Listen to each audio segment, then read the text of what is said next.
Alright, what's good, legends? Today I will go over my PvE DPS hatchet build, full melee, and this time we are using Inferno staff in the Advent for its artifact power, which gives us 15% damage against targets within 50 meters. And this staff also comes with Keen Empowered, which I did not have in this footage. It was not upgraded, so I was missing this buff. And offensive slot is another thing that buffs your hatchet without using the staff itself. So this is amazing artifact. You can see on the screen, I don't even have any skills with this weapon or passives because none of them work. Fun fact, they used to back in the day. So you don't even need to do anything there. It still works. You know, it adds so much damage, and I will go over the gear in a second. But we are using the Rending Throw to apply Rend, but the skill itself does so much damage. It's insane. It's got 130% damage if you apply on the target with debuff. Rend is a debuff itself, so it buffs itself, if you will. And we have Berserk for the damage increase, and the other one is Raging Torrent because we have the perk in the weapon itself that increases the base damage for every hit you land with the skill. And here is a little bug in Catacombs. You know, you clear the room, but the gate is not open, so that's a bit awkward. Let me fast forward a little bit. That's a bit unlucky. But overall, we're very happy with the setup. Now, I have a range setup as well for PvE. Boys, if you want to take a look in the right upper corner with the new Incinerating Hatchet from the artifact from the Battle Pass. So, your best in slot, I would say, Hatchet is to have a skill slot, gem slot, and then it would be double attunement, or it would be End. End is very strong as well. It buffs our, well, basically damage, attacks, everything, right? So it's a very good stat to have on the weapon. I believe we lost. No, we didn't lose the healer here. Very good, very good, very good. This was also no power-ups, no buffs, straight up. Just, you know, like that.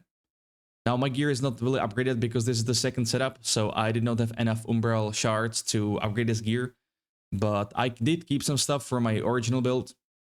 Next build idea, what I have is the Mjolnir, running a Critical Storm on the Hatchet, running a Thor build, if you will. So we'll see how that goes. For now, I'm gonna run this bad boy, though, because the damage is kind of insane. The damage is actually insane. We're running a tank and a healer in this setup. So Chuckle was taking the aggro here. Shout out to the boys. This is the first power up and second. Great buff, by the way, from these statues is getting a aspect of Berserker, which gives you 100% great chance and you apply Rend. That one is insane, but I didn't get it, I believe. And be careful against Blunderbuss, guys, because these guys is literally one shot. I think I'm gonna get blasted here. Maybe not here, but later. So they hurt a lot.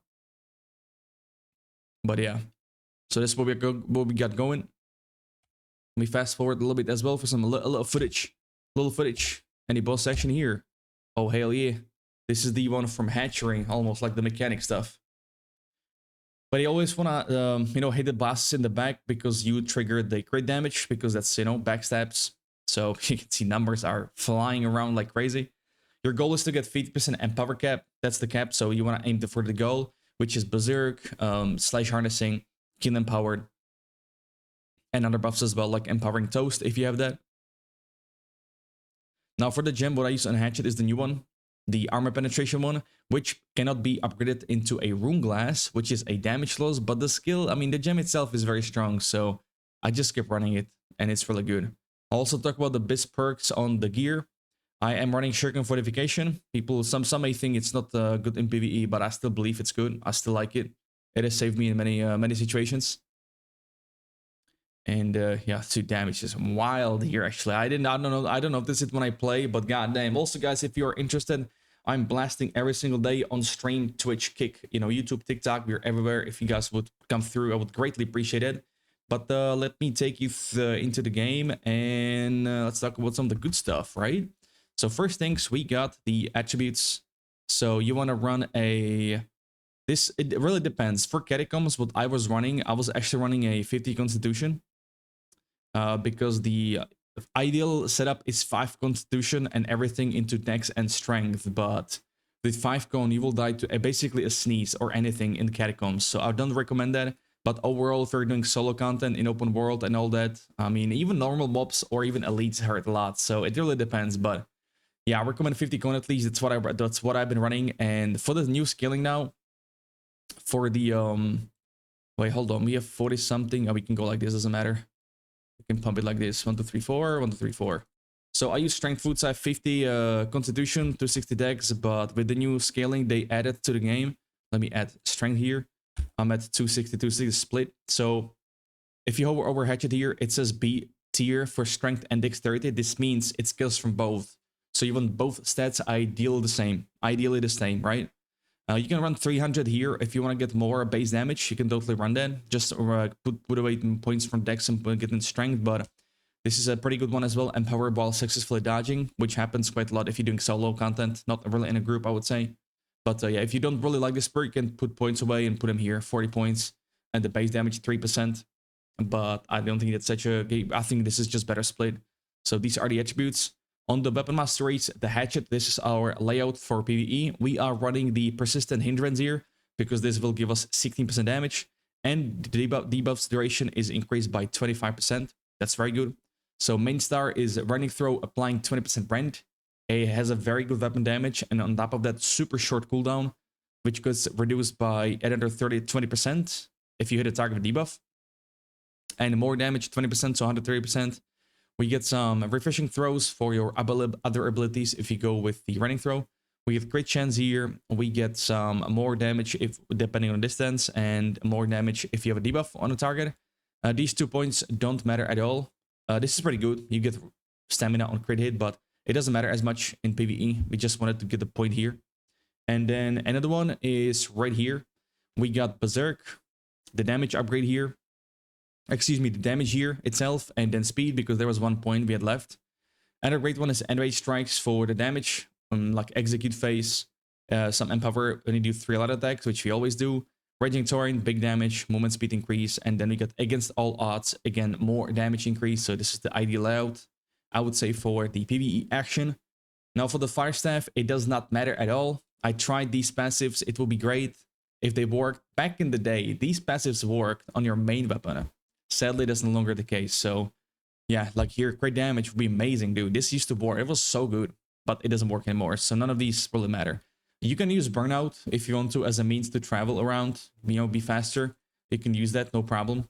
But yeah, that's what I would probably do. The only thing on the Fire Staff. Let's talk about the gear stuff. So, excuse me, this is my PvP set, but this is my PvE setup. So we are running light because as you can see, a light gives you 15% more damage, and now the roll dodge cost is the same as medium, so 45 down from 50. So the artifact we're running is Nimble Coat for reducing the cooldowns. This is very important because we're all about cooldowns, together with the amulet refreshment, which is stronger than Nimble Coat. So that's almost 20% cooldown reduction, which is amazing. You can also get refreshing movement on the E-ring, but I believe this one is a bit better because it's not conditional, it's just permanent, right? You can also run attuned leather pants for or old crown, which is attributes. We'll see if I can show you right now. I believe I have it in my PvP track. So you can run old crown for 6 attributes, or the leather pants for 4 attributes. It is also one of the best pieces for PvE. Other items, we are looking for the prolonged favor, shuriken fortification, and sacrificial empowerment, which I have only here. I want to get more pieces with sacrificial empowerment because that's an amazing perk for PvE. You really want this one. It's a big one. So I need to look to get at least on 2 pieces and just 1 prolonged favor probably. So that's what I'll do. But that's like the original setup. So 3 perk item, in my opinion, is the best, not 2 perk.